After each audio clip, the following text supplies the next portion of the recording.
ይህን ቪዲዮ ከመጀመርክ በፊት አንድ ጥያቄ ላንተ አለኝ። አሁን ያለክን ማንነት፣ አሁን ያለክን ህይወት ትወደዋለህ? መለወጥን አትሻም? መልስህ አዎ ከሆነ ታይም ኢዝ ጎልድ በሚባልባት ይቺ አጭር ዓለም ውስጥ ታይምህን እያጠፋ ነው።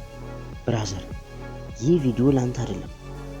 ነገር ግን ቀጣይ ዓመት እቀየራለሁ እያልክ ራስህን እየሸወጥክ ሰው ምን ይለኛል በሚል ሰንሰለት ውስጥ ተጠምደህ ራስህን መቀየርና መለወጥ ተከበደ ወዳጄ፣ አዎ ላንተ ነው ይህ ቪዲዮ።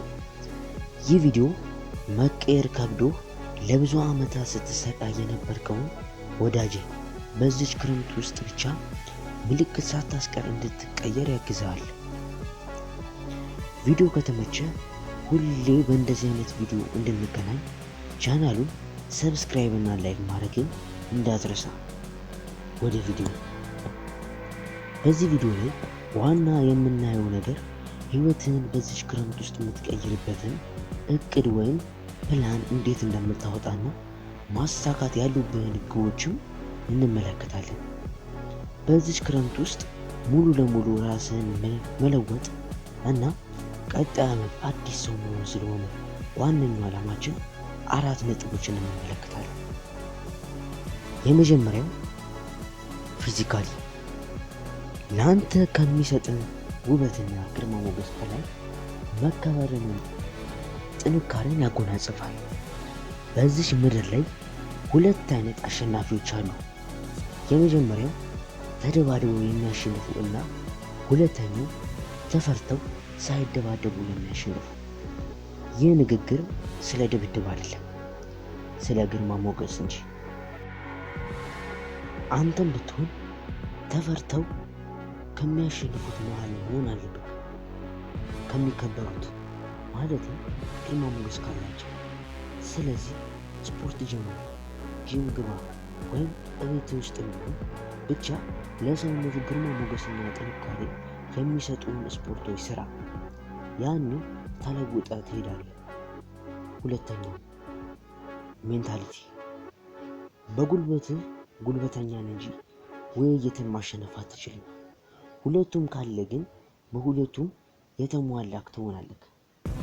ማይንድ ከበሰለ የሰውንም ጭንቅላት ሳይቀር ኮንትሮል ማድረግ ትችላለህ። እናም በቀን 20 ወይም 10 ፔጅ በማንበብ ጀምር።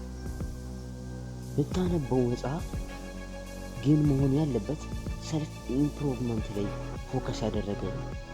ይህ ማለትም ራስህን ቼንጅ እስክታደርግ ድረስ እንደዚህ አይነቶች መጽሐፍን ማንበብ አለ። ስለዚህ አንባቢ ሁን። ሶስተኛው ኢኮኖሚካል። በአሁኑ ሰዓት ላይ የምትፈልገውን ነገሮች ከምታገኝባቸው ነገሮች አንዱ መኒ ነው። በገንዘብ መግዛት የቻለውን ነገሮች በሙሉ በማግኘት ትደሰታለህ። ስለ ገንዘብ ማብራራት አይጠበቅብኝም። ታዲያ ገንዘብ እንዴት አድርጌ ልስራ ነው ያልከው? በጣም ጥሩ። ደቂቃ ስለማይበቃ እሱም ቀጣይ ቪዲዮ ላይ እሰራለሁ።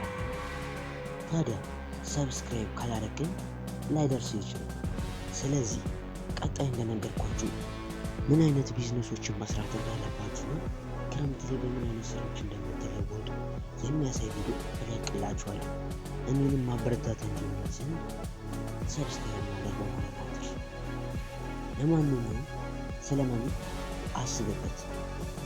አራተኛውና የመጨረሻው ሶሻል። የተዘረዘሩት ነገሮች በሙሉ ኖረውክ ይህ ከሌለክ ልክ ነገሮችን በመነጽር እንደመመልከት ቁጠሩ።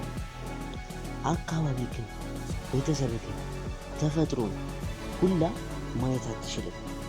በአጠቃላይ ሙሉ ደስታን አታገኝም። ተግባቢ መሆን አለብክ። ልክ አንተ ለሰዓታት ስትለያቸው ቤቱ ጭር ያለ የምትባል አይነት ሰው በሁሉ ነገር ተፈላጊ ሰው መሆን አለብክ። ከሰዎች ጋር ያለህን ግንኙነት አስተካክል። ጥሩ ግንኙነት ይኖርክ። ለማንኛውም ይህን ሁሉ አደርጋለሁ ያልከው ካልክ አሁን ደግሞ ፕላን አወጣጥ ላሳይክ። መጀመሪያ አሁን የጠቀስኳቸውን 4 ነገሮች ትዘረዝራለህ። ርዕሱንም ዋና እቅድ ትለዋለህ። ከዛም የዘረዘርካቸውን ነገሮች ዲቴይል ትጽፋለህ። ለምሳሌ ፊዚካል ብለህ ርዕስ ከሰጠከው በውስጡ መች ስፖርት መስራት እንዳለብህ፣ በሳምንት ስንት ቀን፣ ለስንት ሰዓታት፣ በአጠቃላይ ማድረግ ያለብህን ነገሮች በሙሉ ትዘረዝርና ትጽፋለህ። ከዛም የሚቀረህ አንድና ዋና ነገር መተግበር ነው። ወዳጄ መልካም እድል ይሁን። ለማንኛውም ሰብስክራይብ እና ላይክ ካላደረግ እኔን ማግኘት ላትችል ትችላለህ እና ሰብስክራይብ እና ላይክ በማድረግ ምስጋናህን መግለጽ ትችላለህ። መልካም እድል። ጉድ ላክ